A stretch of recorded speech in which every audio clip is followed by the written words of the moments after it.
খাবারটা খেয়ে নাও। না ধন্যবাদ, আমার জন্য কাউকে কষ্ট করে রান্না করতে হবে না। এই বলে ইফতি বাইরে চলে আসলো। এসে বাইকটা বাহির করে হর্ন দিতে লাগলো। বাইরের হর্নের আওয়াজ শুনে নিহা বাইরে চলে আসলো। এসে ইফতির বাইকের পিছনে দাঁড়িয়ে থাকলো। ইফতি ওর দিকে না তাকিয়ে হেলমেটটা দিল। নিহা হেলমেটটা মাথায় দিল আর পিছনে বসলো। আজকে ইফতি অনেক স্পিডে বাইক চালাচ্ছে, তার ভালো লাগছে না বাইক চালাতে। অন্যদিকে নিহা ভয় পাচ্ছে, এত জোরে যাচ্ছে সেই জন্য। আজকে নিহার খুব ভয় পাচ্ছিল, যার কারণে বারবার ইফতির কাঁধের কাছে হাত আনছিল, কিন্তু স্পর্শ করার সাহস পাচ্ছিল না। এটা বাইরের আয়না দিয়ে দেখে একটু মুচকি হাসি দিল ইফতি। অল্প সময়ের মধ্যেই তারা ক্যাম্পাসের সামনে চলে আসলো। নিহা বাইক থেকে নেমে কিছু একটা বলতে চাচ্ছিল, কিন্তু তাকে পাত্তা না দিয়ে হেলমেটটা নিয়ে ইফতি বাইক টান দিয়ে অফিসের দিকে চলে আসলো। নিহা একটু অবাক হলো, কারণ নিহা জানে ইফতি ওর সাথে কথা বলার জন্য পাগল ছিল। কিন্তু আজকে নিহা বলতে চাইল, কিন্তু ইফতি পাত্তা দিল না। অবাক হয়ে নিজের কেবিনে গিয়ে নিহা ভাবতে লাগলো, কেন ইফতি কথা বলল না। হঠাৎই কালকে রাতের কথা নিহার মনে পড়ল যে ইফতি তো আর নিহার সাথে কোনো কথাই বলবে না প্রয়োজন ছাড়া, আর ইফতি তো তাকে খুব শীঘ্রই ডিভোর্স দিয়ে দেবে। এটা মনে পড়তেই নিহা বলতে লাগলো, যাক, আর কয়দিন পর থেকে আমি আবারও ফ্রি লাইফ পাবো, যেখানে যা ইচ্ছা করতে পারবো, কোনো বাধা থাকবে না। কিন্তু এটা ভাবতেই নিহার মনে পড়ল তার মায়ের বলা কথাগুলো। নিহার মা নিহাকে বলেছিল, বাঙালি নারীদের বিয়ে একবারই হয়, যত কষ্ট হোক না কেন সবই তাদের মানিয়ে নিতে হয়। এটা নিহার মনে পড়তেই বুকের ভিতরে ধক করে উঠতে লাগলো। আর ভাবতে লাগলো, ইফতি যদি তাকে ডিভোর্স দিয়ে দেয় তাহলে তাকে সমাজের লোক কেমন চোখে দেখবে। কেউ তাকে ভালো চোখে দেখবে না, সবাই তখন শিয়ালের মতো তাকে ছিঁড়ে খেতে চাইবে। এটা হতে পারে না, নিহা পারবে না এইসব সহ্য করতে। এইসব ভাবতে থাকে নিহার মনের মধ্যে এখন একটা ভয় কাজ করছে। যদি সত্যি ইফতি তাকে ডিভোর্স দেয় তাহলে তো তার কি হবে সে নিজেও জানে না। এইসব ভাবতে ভাবতে নিহার ক্লাস নেওয়ার টাইম হয়ে গেল, তাই নিহা নিজের ক্লাস নিতে চলে গেল। এদিকে ইফতি অফিসে এসে কোনোভাবেই কাজে মন বসাতে পারছিল না। সব সময় শুধু নিহার কথাই মনে পড়ছিল তার, একটু কাজ করতেও পারছিল না। কি করলে ইফতি নিহাকে ভুলতে পারবে এটাই ভাবছে, কিন্তু কিছুই মাথায় আসছে না। ইফতির খুব ইচ্ছা করছে নিহার কণ্ঠ শুনতে, কিন্তু তাকে তো নিহা সহ্য করতেই পারে না। তাহলে কিভাবে সে নিহাকে কল দিবে? ইফতি নিজেকে নিজেই বলতে লাগলো, না, আমি নিহাকে কল করব না আর কখনো। আমাকে নিহা নামের মেয়েকে ভুলে যেতে হবে। ও কখনো আমার হবে না, আর আমিও চেষ্টা করব না। আমি যত তাড়াতাড়ি সম্ভব নিহাকে ডিভোর্স দিয়ে দিব। আমাকে অনেক হার্টলেস হতে হবে, কোনোভাবেই নিহার মায়ায় পড়লে চলবে না। আজ থেকে আমি আমার ভিতরে ইগো নামক জিনিসটা তৈরি করে ফেলবো। আজ থেকে আমি নিহাকে ইগনোর করা শুরু করব। এই কথা ভেবেই ইফতিয়ার সেদিন নিহাকে কল করেনি, তাই জিজ্ঞাসাও করা হয়নি যে নিহা খাবার খেয়েছে কিনা। ইফতি নিজের মনকে বোঝাতে লাগলো, জানি খেয়ে নিয়েছে। ও কখনো আমার জন্য অপেক্ষা করে নাই, আজও করবে না। আমি কেন এত চিন্তা করি ওকে নিয়ে। দেখতে দেখতে 2টা বেজে গেল। ইফতি অফিস থেকে বাইক নিয়ে ক্যাম্পাসের দিকে রওনা দিল। ওদিকে নিহা আজকের একটা জিনিস খেয়াল করেছে, আজকে ইফতি নামের কারো নাম্বার থেকে কল বা SMS আসেনি। ইফতি নামের কেউ তাকে কল দিয়ে জানতে চায়নি একবারও সে যে খেয়েছে কিনা। এইসব ভাবতেই একটু অবাক হয়ে গেল, কারণ এখন নিহার খুশি হওয়ার কথা, কিন্তু নিহা খুশি হওয়া বাদ দিয়ে নিহার মন খারাপ হয়ে যাচ্ছে। নিহা নিজেকে বলছে, আজকে তো ইফতি SMS বা কল দিয়ে ডিস্টার্ব করে নাই, তাহলে তো আমার খুব খুশি হবার কথা, কিন্তু আমি খুশি হতে পারছি না কেন? এটাকে কি ভালোবাসা বলে? দূর, এসব কি ভাবছি আমি। এরই মধ্যে ইফতি বাইক নিয়ে ক্যাম্পাসে পৌঁছে গেল। পৌঁছে দেখলো নিহা অন্যমনস্কভাবে কি যেন ভাবতেছে, তাই সে হর্ন বাজাতে লাগলো। ইফতির হর্নের আওয়াজ শুনে নিহা লাফিয়ে উঠল, হয়তো ভাবটার মধ্যে থেকে বের হয়ে আসলো ও। ইফতিকে দেখে একটা মিষ্টি হাসি দিল, তা দেখে ইফতির আবারও ফিদা হয়ে গেছে, কিন্তু সেটা নিহাকে বুঝতে দিল না। নিহাকে দেখে ইফতি এমন এক্সপ্রেশন করলো যা দেখে নিহা বুঝতে পারে ইফতি ওকে দেখে বিরক্ত বোধ করছে। ইফতির এমন এক্সপ্রেশন দেখে হঠাৎই নিহার হাসি ভরা মুখটা মলিন হয়ে গেল। নিহা হয়তো ইফতির থেকে একটা এক্সপেকটেশন করেনি, কিন্তু এতে ইফতির কিছু যায় আসে না। ইফতি যখন থেকে ওকে দেখাবে সে ওকে কতটা ঘৃণা করে। নিহা অনেকখানি কষ্ট পেলে ইফতির এই রকম ব্যবহার দেখে সে মুখটা মলিন করে বাইকের দিকে এগিয়ে আসতেছে, যা ইফতি লুকিং গ্লাসে দেখতে পাচ্ছে। নিহা এসে বাইকের পিছনে বসলো। ইফতি দেখেও না দেখার ভান করে নিহার দিকে না তাকিয়ে পিছনে হেলমেটটা এগিয়ে দিল। নিহা হেলমেটটা নিয়ে মাথায় পরে নিল। ইফতি কথা না বলে অনেক স্পিডে বাইক চালাতে লাগলো। এত স্পিড দেখে নিহা একটু ভয় পেয়ে যা বলল তা শুনে একটু না অনেকই অবাক হলো ইফতি। নিহা বেশ অদ্ভুত কণ্ঠে বলল, ইফতি প্লিজ একটু আস্তে বাইক চালাও, আমার খুব ভয় লাগছে। আর এত জোরে বাইক চালালে যদি দুর্ঘটনা ঘটে যায়। কি বলতেছেন আমি বুঝি নাই। নিহা আবারও বলল। এবার ইফতি বেশ অবাক হলো। নিহা তাকে তুমি করে বলছে। ইফতি একটা হারামি মার্কা হাসি দিয়ে ভাবলো হয়তো নিহা ভুল করে বলে ফেলেছে। ইফতি তাচ্ছিল্যে সুরে বলল, বাইক জোরে চালালেই কি আর আস্তে চালালেই বা কি? আপনার কিছু হবে না, আমি মরলে মরবো, আপনার কিছু হবে না, আর হলে শুধু আমার হবে। চুপচাপ বসে থাকেন আর আমাকে বাইক চালাতে দেন। ইফতি এটা বলে বাইকের আরও স্পিড চালাতে লাগলো। এবার আর নিহা কিছু বলল না। ইফতি স্পষ্ট দেখলো নিহার মুখে একটা ভয়ের ছাপ। এটা দেখে তার একটু খারাপ লাগলো, তাই বাইকের স্পিডটা একটু স্লো করে দিল। ইফতি এবার লুকিং গ্লাসের মাধ্যমে দেখল নিহা একটু খুশি হয়েছে। কিছুক্ষণের মধ্যেই তার বাসায় চলে আসলো। বাসায় এসে নিহাকে নামিয়ে দিয়ে বাইক রাখতে গ্যারেজে চলে গেল ইফতি, কারণ আজকে তার ভীষণ মাথা ব্যথা করছে। তাই আজকে আর অফিসে যাবে না, আর রাতে বেশি ঘুমাতেও পারেনি, তাই একটু ঘুমাবে এখন। বাইক রেখে রুমে গিয়ে দরজা খুলে ইফতি যা দেখলো তা দেখার জন্য ইফতি মোটেও প্রস্তুত ছিল না। ইফতি দেখলো নিহা কাপড় চেঞ্জ করছে। ইফতি দেখেই চিৎকার করলো, কিন্তু নিহা কিছুই করলো না, আবার কিছু বললেও না, শুধু একটু মুচকি হাসি দিল। এবার ইফতি অবাক না হয়ে পারল না, কারণ যে তাকে একদমই সহ্যই করতে পারে না আর আজ তার সব কিছু দেখে ফেললো ইফতি, তাও সে কিছুই বলল না।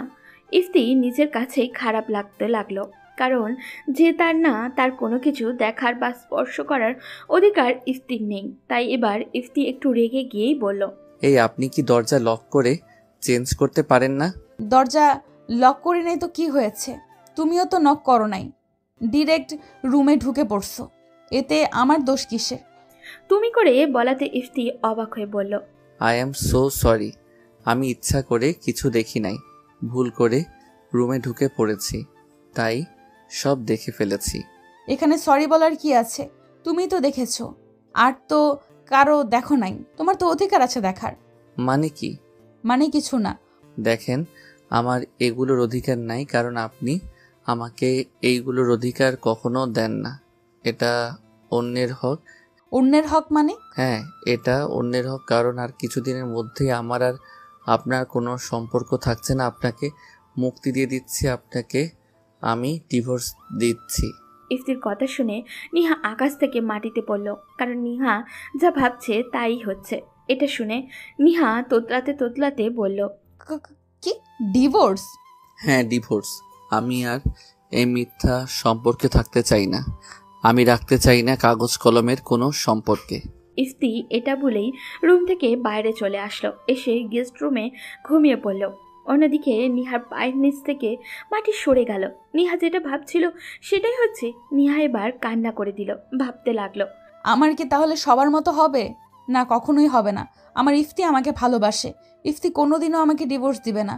ইফতি আমাকে ভালোবাসে তা আমি জানি, কিন্তু আমি যা করেছি ইফতির সাথে, তার জন্য যদি ইফতি আমাকে সত্যি সত্যি ডিভোর্স দিয়ে দেয়, না না না, এটা কোনো দিনও হবে না। আমাকে ডিভোর্স দিতে চাইলে আমি নিজেকে শেষ করে দিব, তাও অন্য সবার মতো আমি পারবো না সবার কথা শুনতে। সন্ধ্যার একটু আগেই ইফতির ঘুম ভেঙে গেল। ইফতি ঘুম থেকে উঠে দেখলো তার আম্মুরা বাসায় চলে আসছে। ইফতি একটু ফ্রেশ হয়ে তার আম্মুদের রুমে গেল। গিয়ে দেখে তার আম্মু শুয়ে আছে। ইফতি গিয়ে তার মায়ের পায়ের কাছে বসলো। ইফতি তার মায়ের পায়ের উপরে হাত দিয়ে কান্না করে ফেলল, আর তার আম্মু চোখ বুজেছিল, তাই ইফতি আশা বুঝতে পারে নাই। ইফতি চোখের পানি তার মায়ের পায়ে পড়তেই তার মা লাফিয়ে উঠে দেখলো ইফতি এইভাবে বসে আছে। ইফতিকে দেখে একটু কড়াভাবেই বলল, তুমি এখানে কেন? আর কি করছো এখানে? কেন, আমি কি আসতে পারি না তোমার রুমে? আর কারণ ছাড়া কি আসতে পারি না? না পারো না, কেন এসেছো সেটা বলো। তুমি কি এখনো আমার উপর রাগ করে আছো আম্মু? রাগ তো করা যায় ছেলের উপর, তোমার মতন কুলাঙ্গারের উপর অভিমান করা যায় না। ঠিকই বলছো মা, আমি কুলাঙ্গার। এই বলে ইফতি তার মায়ের কাছে সব বলতে শুরু করলো। সব কিছু শুনে তার আম্মু কেঁদেই ফেললো। ইফতিকে এসে জড়িয়ে ধরলো। তার আম্মু জড়িয়ে ধরে তাকে বলতে লাগলো, আমাকে ক্ষমা করে দে বাবা, আমি কিছু না বুঝে তোকে অনেক কষ্ট দিয়ে ফেললাম। কি বলো আম্মু, তুমি কেন ক্ষমা চাইছো? তুমি আমার মা, তোমাকে আমার কাছে ক্ষমা চাইতে হবে না। তুমি শুধু আমাকে একটু আদর করে দাও, আমার আর কিছু চাই না। আমি জানতাম আমার ছেলে কখনো এমন কাজ করতে পারে না। এই হলো আমার সন্তান। আমার দেয়া শিক্ষার মর্যাদা দিয়েছিস বাবা। তোকে নিয়ে আজ আমার গর্ব হচ্ছে। আই লাভ ইউ আব্বু। I love you too you my dear son. এই বলে ইফতির আব্বু তাকে বুকে জড়িয়ে নিল। আজকে ইফতির কোনো কষ্ট নেই, সব এক নিমেষেই চলে গেছে। আজকে ইফতির অনেক খুশি, তার মনে হচ্ছে সেই সবচেয়ে সুখী মানুষ। এইভাবেই কেটে যাচ্ছিল ইফতির দিনগুলো। দেখতে দেখতে কেটে গেল 3 মাস। ইফতিও এখন প্রতিদিন অফিসে যায়, কারণ তার ভাইয়া এমডি করে দিয়েছে তাকে। এখন আর ইফতি নিহাকে দুপুরে কল করে না, কোনো কথাই বলে না। এখন তার নিজের কাছে মনে হয় নিজেরই একটা রোবট। নাহলে যাকে এত ভালোবাসে তার সাথে কথা বলে না, শুধু রোবটের মতো ক্যাম্পাসে নিয়ে যায় আর নিয়ে আসে। এক ঘরে থেকেও ইফতি নিহার সাথে কোনো কথা বলে না। আগে প্রতিদিন বাসায় ফেরার সময় নিহার জন্য আইসক্রিম, ফুল নিয়ে আসতো, কিন্তু এখন আর কিছু নিয়ে আসে না। ফিরে আসে নিহার প্রতি প্রচণ্ড বিরক্তি নিয়ে। তাই এখন তার নিজের কাছেই নিজেকে ছোট মনে হয়। অন্যদিকে এখন নিহা ইফতি দেওয়া কলগুলোকে খুব মিস করে। এখন দুপুর হলেই নিহা ফোনটার দিকে তাকিয়ে থাকে, কখন ইফতি ফোন দিবে, কখন ওর কণ্ঠটা একটু শুনতে পাবে, কখন ইফতি তাকে জিজ্ঞাসা করবে খাবার খেয়েছে কিনা। এইটা শুনে নিহার উত্তর দেবে, তুমিও খেয়ে নিও। এইগুলো এখন শুধু নিহার কল্পনা, কারণ বাস্তবে ইফতিহার তাকে কল করে এইসব জিজ্ঞাসা করে না। খুব মনে পড়ে নিহার ওই সব দিনের কথা, যখন ইফতি তাকে ভালোবাসতো। তখন নিহা ভাবে হয়তো ইফতি আর তাকে ভালোবাসে না, বাসলে তাকে একটু কল দিত। প্রতিদিন যখন নেহাকে ক্যাম্পাসে ড্রপ করতে যায় ইফতি, নিহা বাইক থেকে নেমে করুণাময়ী ভাবে তাকিয়ে থাকে ইফতির দিকে, হয়তো আশা করে ইফতি এখন তাকে কিছু বলবে। কিন্তু নিহার সেই আশায় থেকে যায়। ইফতি কিছু বলে না, বাইক নিয়ে চলে যায়। আবার যখন বাড়িতে নামিয়ে দেয় তখনও ওই একই অবস্থা। সব সময় বাইকের লুকিং গ্লাসে ইফতি দেখে, সে কিছু না বলে চলে যেতেই নিহার 2 চোখ দিয়ে পানি পড়তে থাকে। ইফতির এইরকম পরিবর্তন নিহাকে খুব কষ্ট দেয়। আবার যখনই ইফতি বাসায় ফিরে প্রতিদিন নিহা হাসিভরা মুখ নিয়ে দরজা খোলে, কিন্তু ইফতিকে দেখেই ওর হাসি মুখটা মলিন হয়ে যায়, কারণ এখন ইফতি আর তার জন্য আইসক্রিম বা ফুল কোনোটাই নিয়ে আসে না। হয়তো নিহা আশা করে যে ইফতি তার জন্য কিছু না কিছু নিয়ে আসবে, কিন্তু তার যে আর কোনো দিন সম্ভব নয়। একটা সময় ইফতি নিহার জন্য পাগল ছিল, কিন্তু এখন নিহা ইফতির জন্য পাগল, একটু কথা বলার জন্য পাগল। কিন্তু ইফতি সেই সুযোগ নিহাকে দেয় না, যত পারে ইগনোর করে চলে, প্রয়োজন ছাড়া কোনো কথা বলে না। শুধু যখনই ইফতির আব্বু আম্মু থাকে তখন নিহার সাথে একটু কথা বলে, তাও অভিনয়ের জন্য। এখন আর নিহার সেই হাসি মুখ দেখা যায় না, সব সময় মুখটা মলিন হয়ে থাকে। শুধু ইফতির আব্বু আম্মু যখনই থাকে, যখন ইফতি একটু কথা বলে তখন নিহার মুখে একটু হাসি দেখা যায়। ইফতি যে নিহাকে এমন কষ্ট দিয়ে ভালো আছে তা নয়, ইফতিও ভালো নেই। ইফতি চাইলেও আর নিহার সাথে ভালোভাবে কথা বলতে পারে না, কি যেন বাধা দেয় তাকে। যখনই ভাবে আজকে নিহাকে ক্ষমা করে দিবে, তখনই নিহার দেওয়া কষ্টগুলোর কথা মনে পড়ে যায় তার, আর পারে না তখন নিজেকে কন্ট্রোল করতে। তাই ইফতির প্রতিশোধ নিচ্ছে, নিহাকে দেখাচ্ছে আপন কেউ অবহেলা করলে কেমন লাগে, কতটা কাদায় এমন অবহেলাগুলো।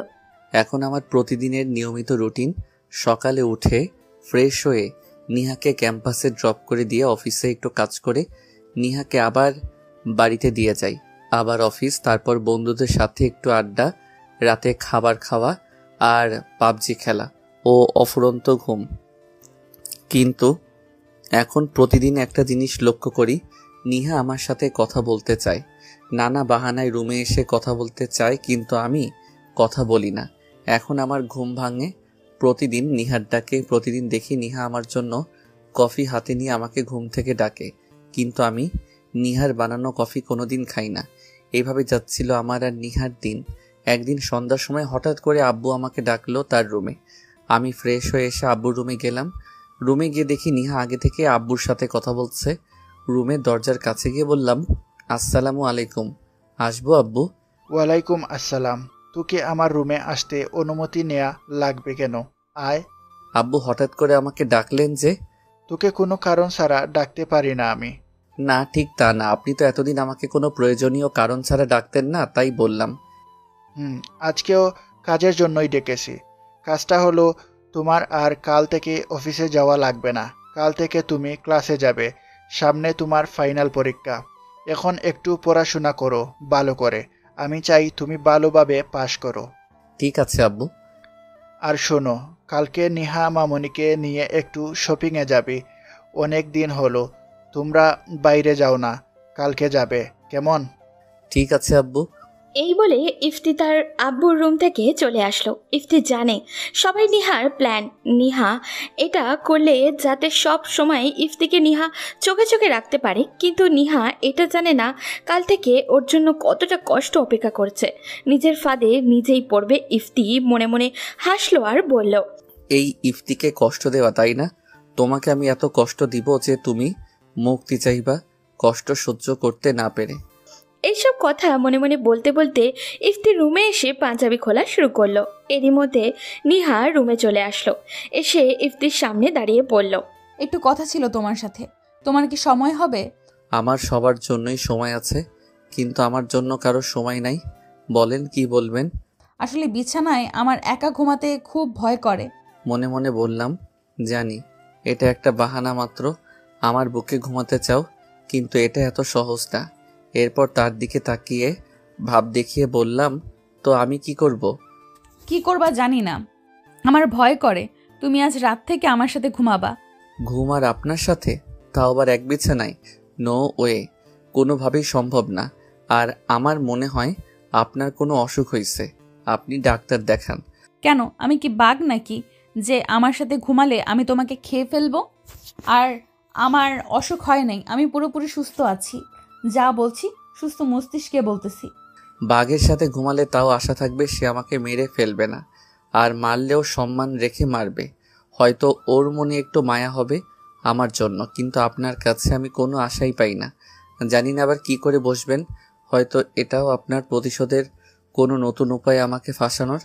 ইফতির কথা শুনে নিহা এবার কেঁদে দিল। নিহা কান্না করে বলল, আমি খারাপ জানি, তাই বলে এতটা খারাপ না। আমি জানি আমি অনেক বড় ভুল করে ফেলেছি, তাই সেই ভুল শুধরানোর চেষ্টাই করছি। আমি একটু ন্যাকামো করে বললাম, আমি তো কাদার মতো কিছু বলি নাই। কই, আমি কাঁদছি না তো। চোখের ভেতরে পোকা গেছে হয়তো, তাই চোখ দিয়ে পানি পড়তেছে। ঠিক আছে ঠিক আছে, আমি আপনার সাথেই ঘুমাবো, কিন্তু। ইফতির এই কথা শুনতেই নিহার দেহ যেন প্রাণ চলে আসলো। এতদিন যার মুখটা সবসময় মলিন, ইফতির এই কথাটা শুনতেই যেন আগের মতো হাসি ভরে উঠল। মনে হলো যেন বিশ্ব জয় করে ফেলেছে। নিহা মুচকি হেসে বলল, কিন্তু কি? না কিছু না, এমনি বললাম, কিন্তু।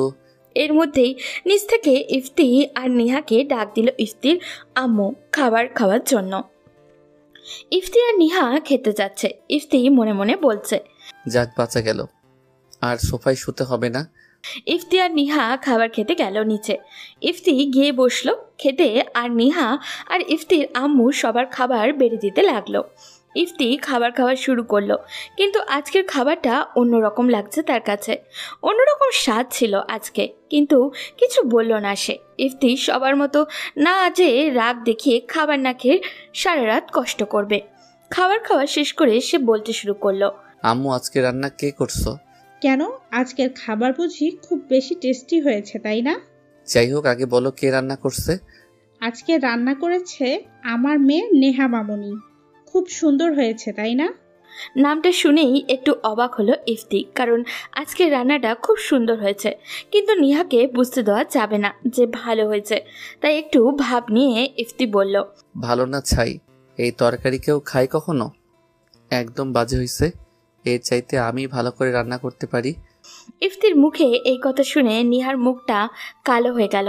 ইফতির মনে হলো আর কিছু বললেই এখনই বৃষ্টি শুরু হয়ে যাবে, তাই আর কিছু বলল না। এদিকে ইফতির কথা শুনে তার আব্বু বলে উঠল, ওই একদম মিথ্যা কথা বলবি না। ও না বললে কি হবে? মামনি, তোমার রান্না অনেক সুন্দর হয়েছে। সুন্দর না কচু? এত ফালতু কেউ রান্না করে নাকি?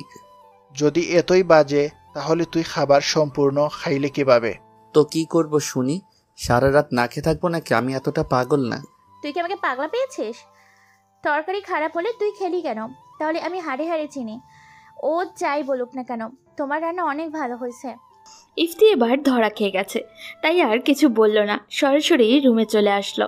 রুমে এসে ভাবতে লাগলো, শালার কোনো কিছুই ঠিক মতো করতে পারি না। তবে বউ একটা পেয়েছি যার সব গুণই আছে, তবে রান্না কিন্তু দারুণ করে। অনেক ভালো লাগছে আজকে রান্না। এইসব ভাবতে ভাবতে আবারও পাবজি খেলা শুরু করলো ও। এর মধ্যেই নিহার আগমন রুমে। ইফতিকে গেম খেলতে দেখে যেন আর সহ্য করতে পারল না, এক প্রকার রেগে গিয়েই বলে ফেলল, এই তুমি কি বাচ্চা ছেলে নাকি যে সব সময় এইসব ফালতু গেম খেলবে? তোমার কি এখন আর গেম খেলার বয়স আছে? আমি ছোট নাকি বড় হয়েছি নাকি? আর গেম খেলতে কোনো বয়সের দরকার হয় না। গেম খেলতে ভালো লাগে তাই খেলি। তুমি ছোট তাই না? কালকে হবে ছেলের বাপ আর সেই কিনা ছোট ছেলে, আর তুমি গেম খেলতে পারবে না। গেম খেলা দেখলে আমার খুব রাগ হয়। আমি আর আমার আবার ছেলে, হা হা হা। যার বউ নামক প্রাণীটাই নেই আর তার আবার নাকি ছেলে হবে। আপনার কিসে রাগ হবে আর কিসে হবে না তাতে আমার কি? আমি তো আপনার কিছু হই না। আমি খেলবো, 100 বার খেলবো। ইফতির কথাটা শুনেই নিহার মুখটা কালো হয়ে গেল। তারপরও মিথ্যা একটা হাসি দিয়ে বলল, তুমি আমার কি হও আর না হও তা শুধু আমি জানি। বলেন, আপনি কি জানেন? আমিও শুনতে চাই, বলেন। না থাক, সব বলবো না। যদি মন নামক কিছু থাকে তাহলে বুঝে নাও। আমার মন নামক কিছু আছে তাই বুঝতেই পারি আমি আপনার কিছু হই না। আমি আপনার কাছে কাগজে কলমে স্বামী। আমি আপনার জীবনের অভিশাপ। আপনি আমাকে ঘৃণা করেন, আমি এটাই বুঝতে পারি। ইফতির কথা শুনে নিহা কেঁদেই ফেলেছে। কাঁদতে কাঁদতে বলল, না, তুমি যা বুঝছো তা সত্যি না। তুমি ভুল জানো। আগে এমনটাই ভাবতাম, কিন্তু এখন আর। হা হা হা। এখন আর কি? তুমি কি কিছুই বুঝতে পারো না? না, আমি কিছুই বুঝতে পারি না। আমি যা বুঝতে পারি তা আমি বলেই দিয়েছি, আর জানি আমার ভাবনা মিথ্যা না। আমি কিছু হই না আপনার। আপনার মনে আমার জন্য কোনো জায়গা নাই, শুধু আছে ঘৃণা। আর আপনি আমাকে আমাকে আপনার জীবনের অভিশাপ ভাবেন। না, তোমার ভাবনাগুলো ঠিক না। তাহলে সত্যিটা কি? আমি সেই সত্যিটা জানতে চাই। তুমি বললে না তুমি আমার কাছে কিছু না, এটা মিথ্যা। তুমি আমার সব, আমার জীবন মরণ সব। তোমাকে ছাড়া আমি নিজেকে ভাবতে পারি না এখন। আর জানি না বিশ্বাস করবে কিনা, তবে হ্যাঁ, তুমি আমার সব। এখন তোমাকে ভেবেই আমার দিন কাটে। তোমাকে ছাড়া নিজের অস্তিত্ব ভাবতে পারি না। তোমাকে আমি ভালোবেসে ফেলেছি ইপ্তি, অনেক ভালোবেসে ফেলেছি। হ্যাঁ জানি আমি অনেক ভুল করেছি, অনেক অন্যায় করেছি। জানি না এর জন্য কোনো দিন তুমি আমাকে ক্ষমা করবে কিনা, তবে আমাকে একটা সুযোগ দিতে পারো। কোনো অভিযোগ করার সুযোগ দিব না। তোমার ওই চঞ্চল জীবনে আমি একটু নীরবতা হয়ে থাকতে চাই। সব সহ্য করতে রাজি আছি আমি। হা হা হা। আমাকে ভালোবাসেন আপনি কবে থেকে? প্লিজ আমাকে বিশ্বাস করো, আমি তোমাকে অনেক ভালোবাসি। তুমি ছাড়া আমি নিজেকে ভাবতে পারি না। একটা সময় তুমি আমাকে কল করে জিজ্ঞাসা করতে আমি খাবার খেয়েছি কিনা। অনেকবার প্রপোজও করেছো, কিন্তু আমি তা গ্রহণ করিনি। এরপরও তুমি হাল ছাড়োনি।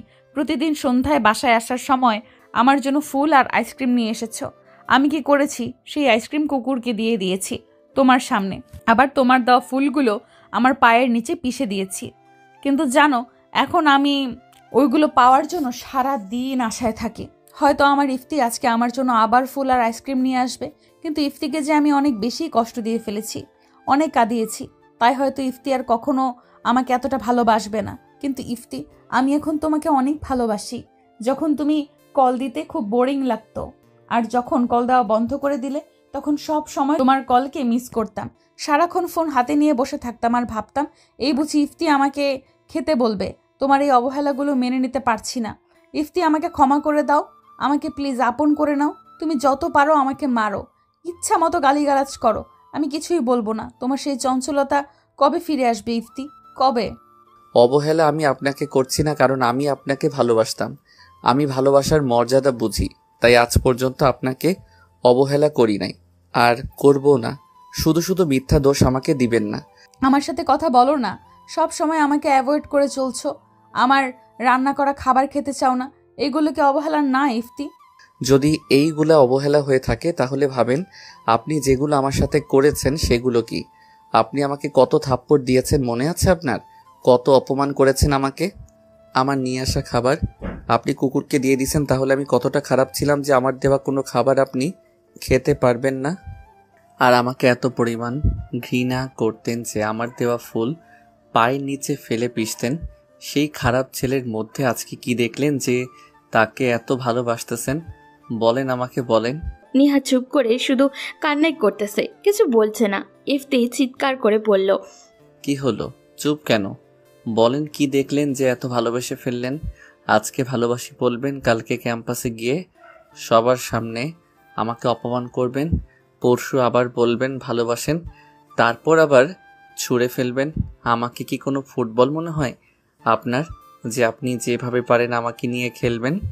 আপনি নাটক খুব ভালো করেই জানেন, আপনাকে তো অস্কার দেওয়া উচিত। ইফতির এই কথা শুনে যেন নিহার কান্নার মাত্রা আরো বৃদ্ধি পেয়ে গেল। কান্না করতে করতে বলতে লাগলো, তোমার যত ইচ্ছা বকো আমাকে, তবুও প্লিজ ফিরিয়ে দিও না। আমি পারবো না বাঁচতে তুমি ছাড়া। প্লিজ আমার ভালোবাসা নিয়ে সন্দেহ করো না। আপনার কথা শুনে আমার খুব ঘুম পাচ্ছে আর খুব হাসি পাচ্ছে। হায় রে মেয়ে মানুষ, তোরা কত নাটক জানিস। হইছে কি আপনার নাটক শেষ? আমি কোনো নাটক করছি না, আমি শুধু আমার মনের কথাটা বলছি। বলো, কি করলে তুমি আমাকে ক্ষমা করে দিবে বলো, আমি তাই করব। ভেবে বলছেন তো? ভেবেই বললাম, তুমি যা বলবে আমি তাই করতেই রাজি। কিচ্ছু করতে হবে না, শুধু আমার ওইসব দিনগুলো ফেরত দাও, যে দিনগুলো আমি কান্না করে করে পার করেছি।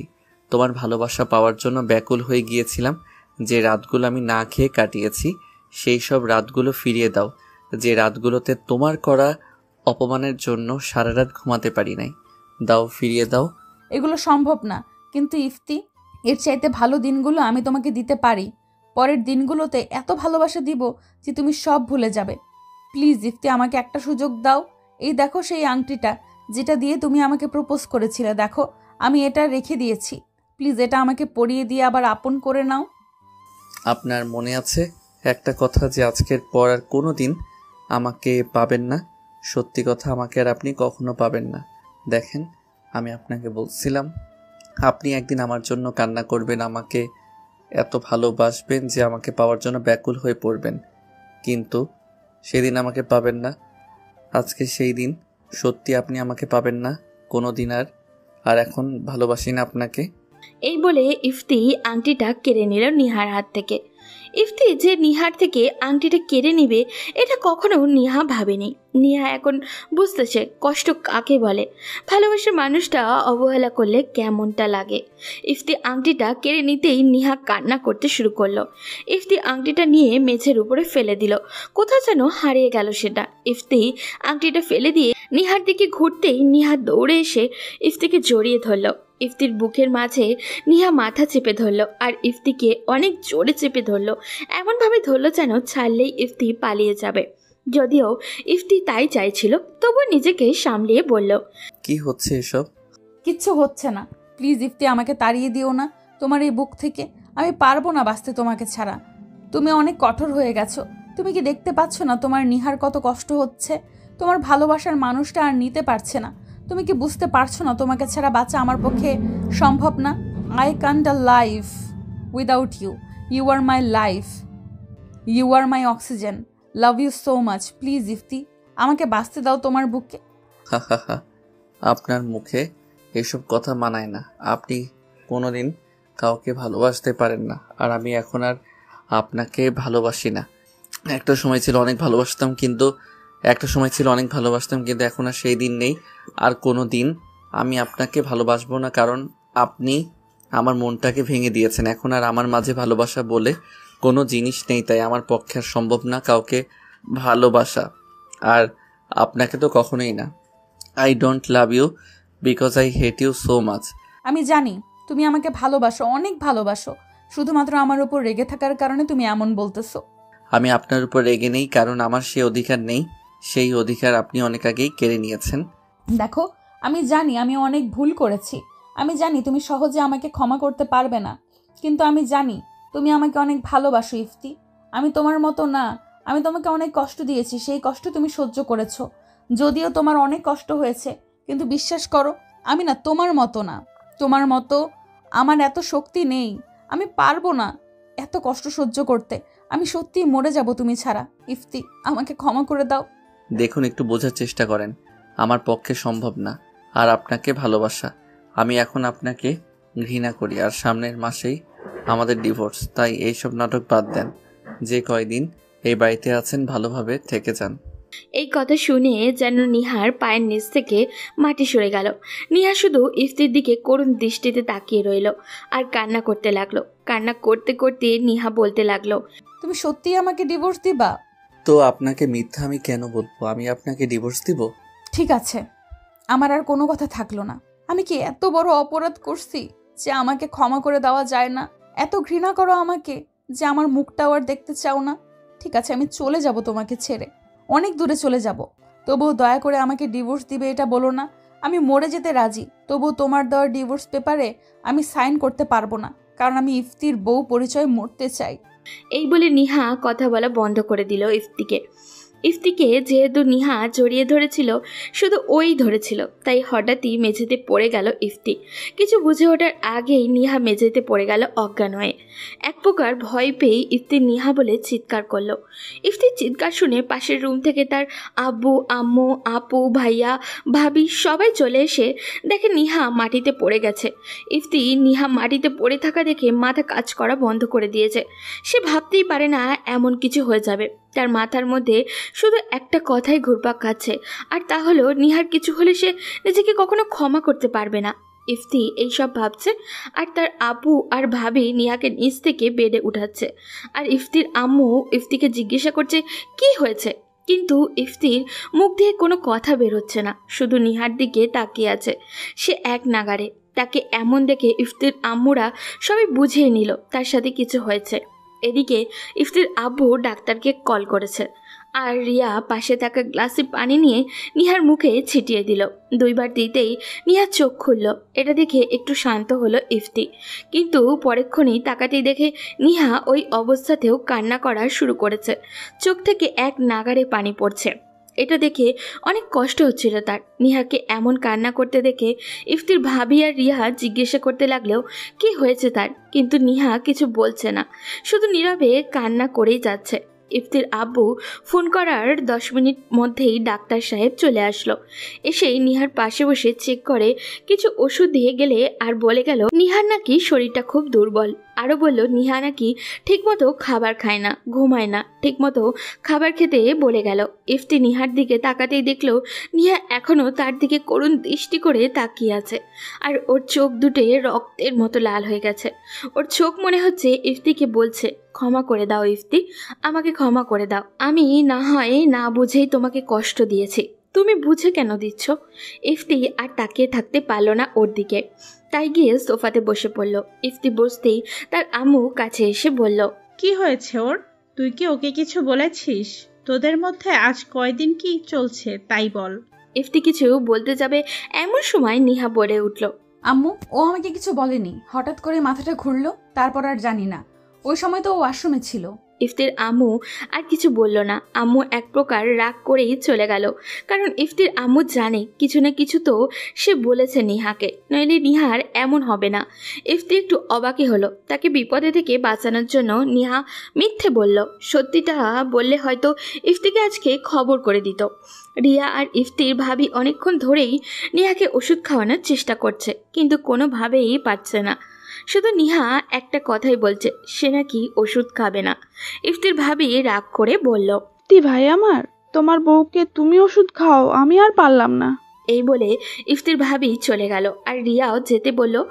রিয়া চলে যাওয়ার সময় শুধু ইফতিকে আস্তে করে বলে গেল, দেখ ভাই, আমি জানি তোদের মধ্যে অনেক বড় প্রবলেম চলছে। এমন কিছু করিস না যাতে সারা জীবন কাঁদতে হয়। ইফতি কিছু বলল না। দরজাটা লাগিয়ে দিয়ে এসে বিছানায় গেল, গিয়ে নিহাকে ডাকলো। ইফতির ডাক শুনেই নিহা বলল, কি বলবা বলো? ওষুধগুলো খেয়ে নেন। আর এতদিন তাইলে ঠিক মতো খাওয়া দাওয়া করেন নাই কেন? আমার ভালো লাগছে না, আমি এখন খাবো না। ইফতি একটু ধমক দিয়েই বলল। কি বললেন? ওষুধ খাবেন না? ইফতি ধমক শুনে নিহা একটুও ভয় পেল না, উল্টো বলল, না, আমি খাবো না। এক শর্তে খেতে পারি, যদি আমার মাথায় হাত রেখে বলো তুমি আমাকে ডিভোর্স দিবে না। আমি পারবো না এটা বলতে। তাহলে আমিও ওষুধ ঠিক মতো খাবো না, খাবারও খাবো না, নিজেকে শেষ করে দেব। এটা বলতেই বলতেই নিহা উঠে বসলো। বসে হঠাৎই ইফতির মাথায় হাত দিয়ে বলল, তোমার মাথায় হাত রেখে বলছি, তুমি আমাকে ডিভোর্স দিতে পারবে না। তার আগেই আমি নিজেকে শেষ করে দিব। আমি পারবো না তোমাকে ছাড়া বাঁচতে। খুব বেশি ভালোবেসে ফেলেছি তোমাকে। আমি তোমার বউ হিসেবেই মারা যেতে চাই। তোমার দেওয়া ডিভোর্স পেপারে স্বাক্ষর করার ক্ষমতা আমার নেই ইফতি। নিহার কথা শুনেই ইফতি নিজের কাছেই অবাক লাগতে লাগলো। যে মেয়ে তাকে সহ্যই করতে পারতো না, আর আজকে সে তার জন্য পাগল হয়ে গেছে। আচ্ছা, নিহা কি আমাকে সত্যি ভালোবাসে নাকি এটাও নিহার নতুন কোনো প্ল্যান? কিন্তু দেখে তো বোঝা যাচ্ছে যে আমাকে সত্যি ভালোবাসে। এগুলো মনে মনে বলতে লাগলো ইফতি, আর নিজের অজান্তেই বলে উঠল, আচ্ছা ঠিক আছে, আমি আপনাকে ডিভোর্স দিব না। কিন্তু ইফতির কথা শুনে হঠাৎই নিহার মলিন হওয়া মুখটা আবার হাসিতে ভরে উঠল, আর বলতে লাগলো, আমার আর কিচ্ছু চাই না, শুধু এটাই চাইছিলাম, তুমি যা বলবে আমাকে আমি তাই করব। ইফতি ওর ব্যবহারে একটু অবাক হচ্ছে, কারণ ও যদি ইফতিকে ভালো না বাসে তাহলে এমন করবে কেন। ইফতি তখন বলল, নিন, ওষুধটা খেয়ে নিন। আচ্ছা, নিজের বউকে কি কেউ আপনি করে বলো? সবাই বলে না, কিন্তু আমি বলি। আর কিসের বউ আপনি আমার? আমি আপনাকে বউ হিসেবে মানি না। কিন্তু আমি তোমাকে স্বামী ভাবি। মনে মনে নিহা কথাগুলো বলছে। তখন ইফতি তাচ্ছিল্যের একটা হাসি দিয়ে বলল, আপনার কথা শুনে আমার হাসি পাচ্ছে। দেখেন, এইসব অভিনয় বাদ দেন।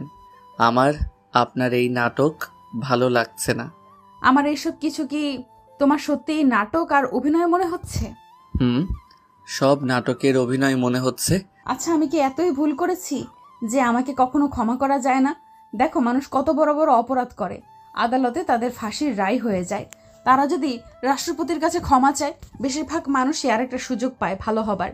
আর তুমি আমাকে আরেকটা সুযোগ দিচ্ছ না, বলো কেন? তাদের কথা আর আপনার কথা এক না। জানেন তো মানুষের মন নিয়ে খেললে কেমন লাগে। আমি আপনাকে ভালোবাসতে পারবো না, আর আপনিও আমাকে ভালোবাসেন না। বলো, কি করলে বিশ্বাস করবে আমি তোমাকে ভালোবাসি? আপাতত ওষুধটা খেয়ে আমাকে উদ্ধার করেন, আর রাত অনেক হলো, আমার ঘুম আসছে। এবার নিহা ওষুধ খেয়ে নিল। নিহাকে ওষুধ খাইয়ে দিয়ে ইফতি শুয়ে পড়ল, নিহাও শুয়ে পড়ল, দুইজন দুই দিকে। এমন সময় নিহা বলে উঠল, জান, ও জানো। ওই আপনার জানুটা আবার কে? কেন, আমার জানু সোনা, আমার ভালোবাসা সবই তুমি। আমার এই সব ন্যাকামো ভালো লাগছে না। বলেন কি হয়েছে? আমার না ঘুম আসছে না বাবু। তো আমি কি করব? কিছু করতে হবে না, আমার মিষ্টি জামাইটা আপাতত আমার দিকে ঘুরে শুলেই হবে। ইফতির আর কিছু না বলে ঘুরে গেল, কারণ ও একটু অসুস্থ। যদি এখন ইফতি ঘুরে শুয়ে থাকে তো এই মেয়ে এখন আম্মু আম্মু বলে চিৎকার করবে। এই মেয়ে সব পারে। এইসব ভেবে ইফতি ঘুরে শুতেই নিহা ইফতির বুকে মাথা রেখে দুই হাত দিয়ে তাকে জড়িয়ে ধরল আর চোখ বন্ধ করলো। এমনভাবে দেখে মনে হলো সে কত গভীর ঘুমে যেন আচ্ছন্ন। ইফতির কিছু বলল না, কারণ তারও খুব ভালো লাগছিল। তার মন বলছিল নিহার মাথায় হাত বুলিয়ে দিতে, যেই ভাবা সেই কাজ। ইফতি আর কিছু না ভেবে নিহার মাথায় হাত বোলাতে লাগলো। ইফতি নিহার মাথায় হাত দিতেই ও ইফতির আরও জোরে জোরে জড়িয়ে ধরল। এদিকে নিহা ইফতির মুখে মাথা রেখে ভাবছে, আজ তো কেবল তোমার বুকটা নিয়ে নিছি, কালকে তোমাকেই নিয়ে নিব। তোমাকে যে খুব বেশি ভালোবাসি, কেন তুমি বুঝতেছো না? যাই হোক, প্ল্যান করে আব্বুকে বলে তোমাকে কয়দিন কাছে পাবার জন্য কত কি করলাম, কত মিথ্যা কথা বললাম। ইফতির বুকে মাথা রাখতে পেরে যেন নিহার মাথা ব্যথা, অসুস্থ ভাব সবই চলে গেল। খুব শান্তি লাগছে নিহার আজকে। কত সুখ লুকিয়ে আছে ইফতির এই বুকে, তা আজকে নিহা বুঝতে পারছে। এতদিন জানলে হয়তো অনেক আগেই বুকটা দখল করে নিত। দুজনে জানেই না যে কখন ঘুমিয়ে গেছে। ইফতি সকালে যখন ঘুম ভাঙলো দেখলো নিহা তার বুকে মাথা রেখে শুয়ে আছে। নিহাকে অনেক সুন্দর লাগছিল, একদম বাচ্চাদের মতো। সারা রাত ইফতিও যে ওকে জড়িয়ে ধরে রেখেছিল। ইফতিও তো নিহাকে কম ভালোবাসে না। এতদিন ওকে কষ্ট দিয়ে সেও তো কম কষ্ট পায়নি। আজকে নিহাকে একটু বেশি সুন্দর লাগছিল ইফতির কাছে। আর নিজেকে ধরে রাখতে পারল না। নিহার কপালে ছোট্ট করে একটা চুমু এঁকে দিল। সাথে সাথে নিহা কেঁপে উঠল আর ইফতিকে আরও জোরে জড়িয়ে ধরল। ইফতি তো একটা চুমু দিয়ে নিজেই বোকা হয়ে গেল, কারণ নিহা জেগেছিল। ইফতি তো লজ্জায় তার চোখ বন্ধ করে ফেলল। নিহা ঠিকই ইফতির এই সুযোগটা নিল। ইফতি চোখ বন্ধ করতেই নিহা বুক থেকে মাথাটা উঠিয়ে ইফতির দিকে তাকিয়ে একটা মুচকি হাসি দিয়ে ইফতির ঠোঁটের দিকে ধীরে ধীরে এগিয়ে যেতে লাগলো। ইফতির মাথার পিছনে হাত দুটো দিয়ে মাথাটা চেপে ধরে নিহা ইফতির ঠোঁটের সাথে ওর দুই ঠোঁট মিলিয়ে দিল। ইফতিও আর নিজেকে ধরে রাখতে পারল না। সেও নিহার মাথার পিছনে দুই হাত নিয়ে নিহার মাথাটা ধরে নিহার সাথে নিহার মতো করে নিহার ঠোঁটের উপরে ঠোঁট মিলিয়ে ধরল। ইফতির স্পর্শ পেতেই নিহা কেঁপে উঠল। নিহার হার্টবিট বাড়তে শুরু করেছে। নিহা যেন বিলিয়ে দিচ্ছে নিজেকে ইফতির কাছে। ইফতিকে পাগলের মতো চুমু দিচ্ছে। এক নাগারে অনেকক্ষণ লিপকিস করলো। নিহা ইফতিকে ছেড়ে দিয়ে হাঁপাতে লাগলো। ইফতিও হাঁপাতে লাগলো। ইফতির চোখটা নিহার দিকে করতেই নিহা লজ্জা পেয়ে ইফতির বুকে মাথা লুকালো আর নিহা নিজের চোখ দুটো বন্ধ করে ফেলেছে। এত জোরে ইফতিকে জড়িয়ে ধরেছে যে ইফতি নিঃশ্বাসও নিহা শুনতে পাচ্ছে। এবার ইফতি বলল, ওরে আমার লজ্জাবতী বাবুনি রে। এই বলে নিহার কপালে একটা চুমু দিল ইফতি। নিহা আবারও কেঁপে উঠল। ইফতি নিহাকে জড়িয়ে ধরল বুকের সাথে। আজকে তার অনেক বড় খুশির দিন, কারণ যাকে ভালোবাসতো আজকে তার ভালোবাসা পেয়ে এর মধ্যে নিহা বলে উঠল, আমি তো জানতামই না যে আজকে আমার বাবুটাকে পেয়ে যাব, কিন্তু আমি জানি তুমি আমাকে দেখে কোনোভাবেই নিজেকে কন্ট্রোল করতে পারবে না, তাই তো ইচ্ছে করেই ওভাবে থাকছি। আর তুমি আমাকে তোমার করে নিলে। প্লিজ ইফতি, আমাকে এই বুকে সারা জীবন থাকতে দিও। আমাকে প্লিজ তাড়িয়ে দিও না। তোমাকে ছাড়া আমার পক্ষে বেঁচে থাকা সম্ভব না। আমি কি ছেড়ে দেওয়ার জন্য ভালোবেসেছি নাকি নিজের থেকেও বেশি যে তোমাকে ভালোবাসি? তাহলে এত কষ্ট দিলে কেন? তুমিও কি আমাকে কম কষ্ট দিছো বলো? আজ রাতেই সব পুষিয়ে দেব। যত কষ্ট দিছি এতদিনে, আজকে রাতেই তার থেকে 1000 গুণ বেশি ভালোবাসা দেব সোনা। এই বলে আবারও ইফতির ঠোঁটের উপরে নিহা নিজের ঠোঁট চেপে ধরল। ইফতিও কম কিসে সেও রেসপন্স করা শুরু করলো। অনেক সুন্দর কাটলো দুজনের সকালটা। অনেকক্ষণ পর দুজন দুজনকে ছেড়ে দিয়ে হাঁপাতে লাগলো। নিহা আবারও বলে উঠল, তোমার ঠোঁট আজকে ছাড়তে ইচ্ছে করছে না, মন চাইছে সব সময় কিস করি। ইফতি একটু দুষ্টু দৃষ্টিতে তাকাতেই নিহা ওয়াশরুমের দিকে দৌড় দিল। ইফতি বুঝলো নিহা তার তাকানো বুঝতে পারছে। সেও একটা মিষ্টি হাসি দিল। আজকে আর আগের দিনগুলোর কথা ভাবতে লাগলো। সে তখন নিজের কাছে প্রশ্ন করলো, কত কষ্ট দিতে চাইছিলাম আর কি হয়ে গেলাম? আমি তো কত হার্টলেস ছিলাম। কালকেও তো কত কথা বললাম নিহাকে। হঠাৎ কি হলো যে আমি পরিবর্তন হয়ে গেলাম? আমি তো আগের দিনগুলোতে নিহাকে ঘৃণা করতাম, তাহলে আমি ওকে কিভাবে ভালোবেসে ফেললাম? আমি এত রাগী হয়ে আসতাম নিহার কাছে, কতই না গালি দিতে চেয়েছি, কিন্তু ওর কাছে আসলে কেন কিছুই বলতে পারি নাই। ওর একটা কথা শুনলেই কেন আমার পুরো দুনিয়াটা পাল্টে যায়? কেন কেন কি আছে এই মেয়ের মাঝে? এইসব কথা আমি ভাবতেছি, পরক্ষণেই মনে পড়ল সত্যিকারের ভালোবাসলে এমনই হয়। যাকে ভালোবাসা যায় তাকে কখনো কষ্ট দেওয়া যায় না। তাকে দেখলেই সব রাগ পানি হয়ে যায়। যার কথা শুনে পুরো দুনিয়াটা পাল্টে যায়। হ্যাঁ, আমিও নিহাকে সত্যিকারের ভালোবাসতাম আর বাসি, ভবিষ্যতেও বাসবো। এরই মাঝে নিহা ওয়াশরুম থেকে বাইরে আসলো। দেখলাম একটা কালো শাড়ি পরেছে। কালো শাড়িতে নিহাকে আরও সুন্দর লাগছিল। আমি তাকাতেই নিহা চোখ নিচের দিকে করে নিল লজ্জায়। আমি কিছু না বলে ওয়াশরুমে গেলাম। গিয়ে ফ্রেশ হয়ে গোসল করে নিলাম। আর এই সময় নিহা সাজতেছে, চোখে কাজল পড়তেছে। নিহা ভালোভাবেই জানে আমি ওর চোখে কাজল দেখে নিজেকে সামলাতে পারবো না। আর এদিকে আমিও ইচ্ছা করে তোয়ালিটা নিয়ে আসি নাই। আমি গোসল করা শেষ করে আস্তে আস্তে করে দরজাটা খুলে দেখলাম নিহা সাজুগুজু করতেছে। আমার মাথায়ও একটা দুষ্টুমি চাপ দিল, তাই নিহাকে ডাক দিলাম, এই নিহা, নিহা শুনছেন কি? কি হয়েছে বলো, আমি শুনতে পাচ্ছি। আমি না ভুল করে তোয়ালেটা আনি নাই, একটু দিয়ে যাবেন প্লিজ? না, আমি দিতে পারবো না, আমি একটু ব্যস্ত আছি। প্লিজ দিয়ে যান প্লিজ। দিতে পারি, একটা শর্তে। কি শর্ত বলো? আমাকে সব সময় তুমি করে বলতে হবে। ওই কোনোদিন কি শুনছো স্বামী বউকে আপনি করে বলে? আপনি থুকো, তুমি তো আপনি করে বলতে বলেছিলে। সে তো অনেক আগে। আগে হলে কি হয়েছে, তুমি বলতে বলেছিলে তো, তাই বলতেছি। আর বলবো? তখন তো তোমাকে আমি মেনে নেইনি, কিন্তু এখন তো অনেক ভালোবাসি, তাই এখন থেকে তুমি করে বলবে। কিন্তু আমি তো মানি না তোমাকে, তাই আপনি করেই বলবো। কথাটা ইফতি নিহাকে একটু রাগানোর জন্যই বলল। ইফতির কথা শুনে নিহা এক প্রকার রেগে গিয়ে বলল, তাহলে এসে নিয়ে যাও, আমি দিতে পারবো না। আচ্ছা আচ্ছা ঠিক আছে, তুমি করেই বলবো। তাও প্লিজ দিয়ে যাও। তাহলে আদর করে বলো। তোয়ালেটা দিয়ে যাও। হলো না, আদর করে আমাকে ডাক দিয়ে বলো। ওগো জানো, শুনছো? তোয়ালেটা দিয়ে যাও না। আসতেছি গো।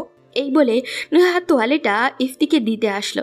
যেই দরজার ফাঁক দিয়ে তোয়ালে দিতে বসেছে, অমনি ইফতি নিহার হাত ধরে ফেলে আর এক টান দিয়ে ওয়াশরুমের ভিতরে নিয়ে আসে।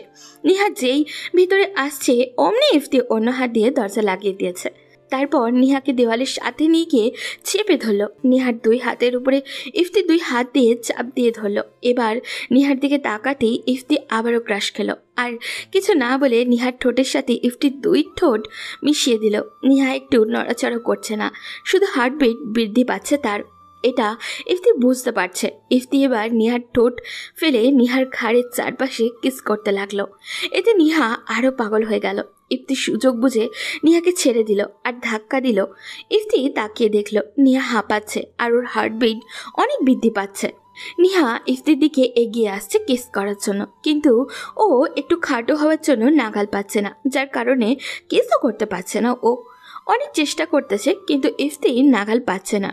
এটা দিকে ইফতি মনে মনে মিষ্টি হাসি দিল, কিন্তু এবার নিহা যা করলো তা ইফতি ভাবতেও পারেনি।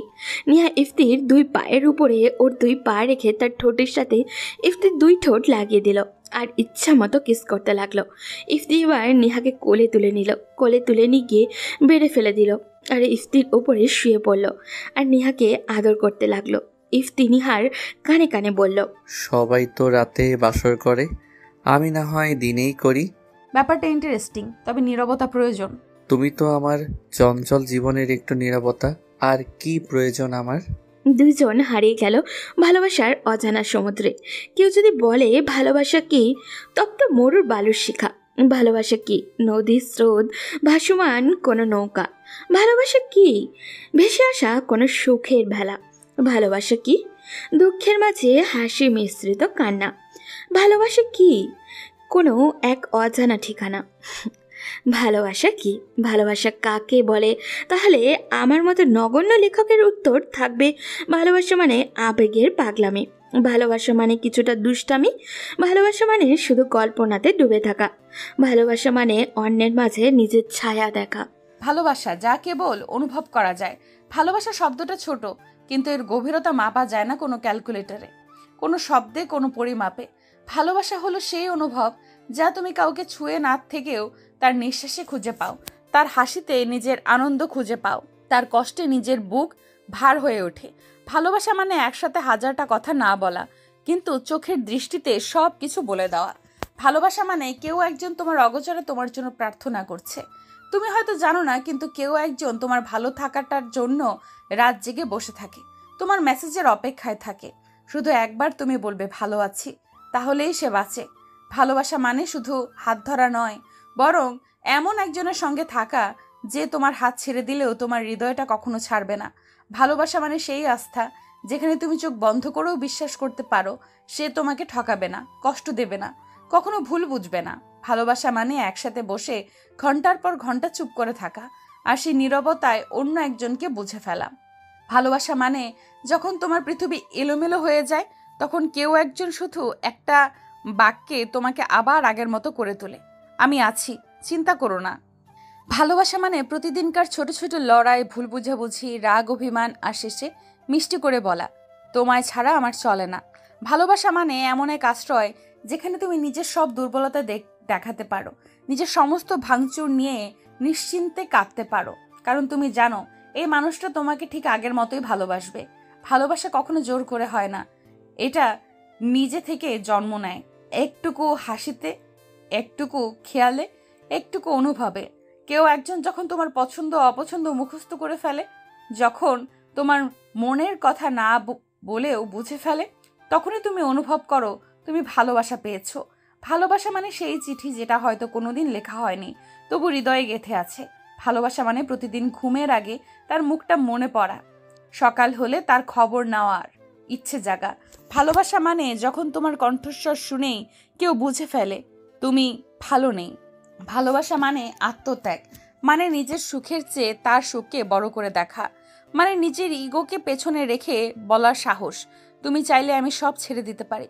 ভালোবাসা মানে যখন তোমার ভবিষ্যতের সব স্বপ্নে কেউ একজন থাকে, যখন তোমার সব পরিকল্পনার কেন্দ্রে শুধুই সে থাকে। ভালোবাসা মানে একজনকে এমনভাবে চাওয়া যেন সে তোমার জীবনের অংশ না, তোমার অস্তিত্ব। তার অনুপস্থিতিতে পৃথিবীটাই অচেনা লাগে, নিঃশ্বাস নেওয়াটাও কষ্টের মনে হয়। ভালোবাসা মানে যখন তুমি পৃথিবীর সকল সুখ ত্যাগ করে বলতে পারো, তুমি থাকলে আমি সব ভুলতে পারি। ভালোবাসা মানে রাত 3টায় তার কথা মনে পড়া আর মনে মনে ভাবা ও কি জেগে আছে। ভালোবাসা মানে মন খারাপ হলে যার কথা ভাবলেই মুখে একটু হাসি চলে আসে। ভালোবাসা মানে হাজার মানুষের মাঝেও কারো একটুকু অনুপস্থিতি পুরো দুনিয়াকে শূন্য মনে হওয়া। ভালোবাসা মানে সঙ্গী হয়ে ওঠা, বন্ধুত্বের ভরসা হওয়া, শ্রদ্ধায় পূর্ণ ভালো লাগা, মানে এমন একটি সম্পর্ক যা সময়ের সঙ্গে বদলায় না, বরং আরও গভীর হয়। ভালোবাসা মানে যখন তুমি তার সমস্ত দোষ, সব ব্যর্থতা জেনেও বলো আমি তবুও তোমাকে চাই। ভালোবাসা মানে ধৈর্য, অপেক্ষা আর একটুকু সাহস, যা বলে দেয় আমি আছি, তুমি যখনই ফিরে আসো এই হৃদয়ে তোমার জন্য খোলা থাকবে। ভালোবাসা মানে কেউ একজন অন্যভাবে ভালোবাসছে, যেভাবে তুমি নিজেকেও কখনো ভালোবাসোনি। ভালোবাসা মানে নিজের সমস্ত ভালো দিকটা আরেকজনের জন্য তুলে রাখা, তার হাসির জন্য সব কষ্ট চুপচাপ সহ্য করে যাওয়া। ভালোবাসা মানে তোমার প্রতিদিনের ব্যস্ততা ভেঙে একটু সময় বের করে শুধু বলার জন্য খেয়েছো তো, আজকে কেমন দিন গেল। ভালোবাসা মানে যত দূরেই থাকো অনুভবে একসাথে থাকা। ভালোবাসা মানে নির্ভরতা, যেখানে তুমি জানো সে যদি পৃথিবীর আর সব কিছু ভুলে যায় তবুও তোমাকে ভুলবে না। ভালোবাসা মানে যত ঝড় ঝাপটাই আসুক সে মানুষটা তোমার হাত ধরে বলবে তুমি পাশে থাকলে আমি সব পারি। ভালোবাসা মানে নিজের ভুলগুলোকেও মেনে নেওয়া, নিজের অহংকারকে ভেঙে ফেলা আর প্রতিবার বলার সাহস রাখা তুমি আমার সবচেয়ে বড় প্রাপ্তি। আজ না হয় এই পর্যন্তই, দেখা হবে পারে পরবর্তী কোনো গন্তব্যে। সেই পর্যন্ত সবাই ভালো থাকবেন এবং সুস্থ থাকবেন। আল্লাহ হাফিজ। প্রিয় বন্ধুরা, গল্পটা কেমন লাগলো নিচে কমেন্ট করে আপনাদের গঠনমূলক মতামত অবশ্যই জানাবেন। আপনাদের এক একটা মন্তব্য আমাদের জন্য ভীষণ মূল্যবান।